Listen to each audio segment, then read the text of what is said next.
Hi friends, I've been wanting to do a plant tour with you and we're going to start in my living room today. You have to excuse me, I'm not put together, my house isn't clean, but sometimes that's just how it goes.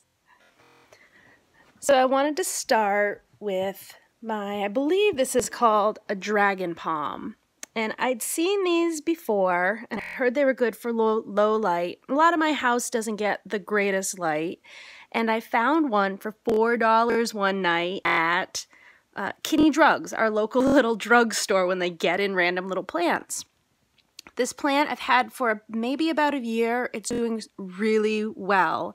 It's pretty fun. It's got four shoots coming out of the main stem.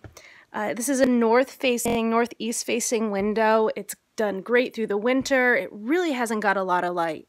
So I've been really happy with this plant. And this is the spot. This is my couch. I sit here and keep my drinks and things. So I get to spend a lot of time with it. I definitely recommend one of these. The next plant is a Boston fern. And this was a baby of my original fern. I took her, I plopped her right in the middle, and recently I actually went around, because I was getting all these shoots coming up, I went around and took those all out and repotted them. Here's one I missed. It's been living in this wooden pot that we got at a yard sale. It wasn't a pot then. We put a liner in it, and it's been doing really well in this. I tend to keep her a little wetter. Boston ferns like to be moist. They also like to be pet. I tell you, the more I sort of fluff and primp them, the better they do. If it does get dry and you get some brown fronds on it, just clean them out and they always come back really well. You can almost bring these to the brink of death and just keep them moist, and they're pretty easy to take care of for me. This is an east-facing window here. Here's the rest of them. This is an Easter lily I probably got from Home Depot or Walmart or something after Easter for $10. It was a huge one. It's done okay. It's doing much better here. I've brought it downstairs and it seems to like this space. For a while, all the leaves started to brown on it.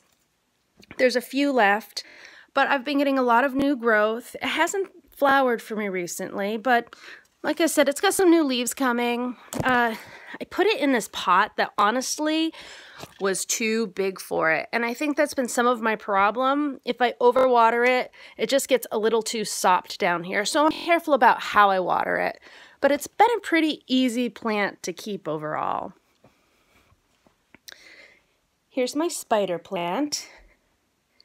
It's a variegated spider plant. This had been full and had tons of babies. Something happened last summer and it got really sick. It almost died.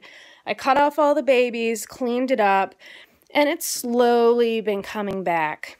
I think some of the problem with this plant is that, again, I think it's the wrong size pot. I have too much soil down here, so if it gets overwatered, it's a little bit waterlogged. So I'm careful just to kind of top water it and not get it too sopping.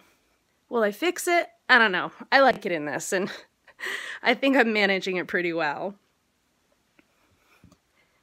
Down here is a jade plant. It's a baby of my big jade plant, which you will meet, my mama one, you'll meet at some point. This is a monstera. It was a gift. At the time, I didn't even know what a monstera was, and I'm so excited to have it. I got it last summer. It's just been living in this little pot, growing pretty slowly, which I'm happy about. I am going to repot it soon. I think I'm going to repot it in something a bit bigger, maybe with a back support so I can start to train it. My house isn't that big. Well, my house is big, but I have a lot of plants, so it has to behave. And I'm excited to start making more babies soon. So what really inspired me today to do this plant tour was I wanted to get this orchid while she was in bloom. I've had this for about 3 years. My husband, Aaron, actually bought it for one of my daughters. And then I took over caring for it.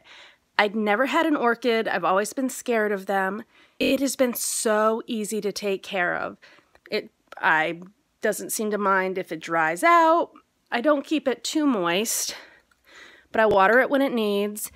This is probably about the third time that it's flowered for me. It came in flower and it's flowered a few other times. The flowers last a really long time. And when the flowers die back, I've been leaving these flower spikes. I'm not sure. This might be the original flower spike. And they're super beautiful. Look at these pretty flowers. They look like lions or something. Rawr. So if you haven't tried an orchid yet, I would suggest you do. And I would love to add some more orchids to my collection. Here's another jade plant. This is a baby from my mother plant. And I've been playing around with bonsaiing it because jades can get kind of big and out of control when they're really happy. So I went in and recently, I wish I'd been taking pictures, but I've trimmed off some branches here and I'm just trying to keep it a bit more contained because they can get quite large. And the last plant I have in here is a snake plant. And this is a cutting I got from another plant, and I have 3 other ones in the house. They were all living together without any drainage and basically didn't grow for a year. I broke them all apart, and now they're doing quite well. This one's making some new leaves, and I kind of like it small and cute. So it's in the interior of my house. It just gets a little bit of light, and it's just that little bit of pop of green there. Did you see everything? Doop. Well, I hope you've enjoyed my first garden tour, or soon-to-be garden tour, houseplant tour today, and make sure to like me, and you'll get to see some more soon. Bye!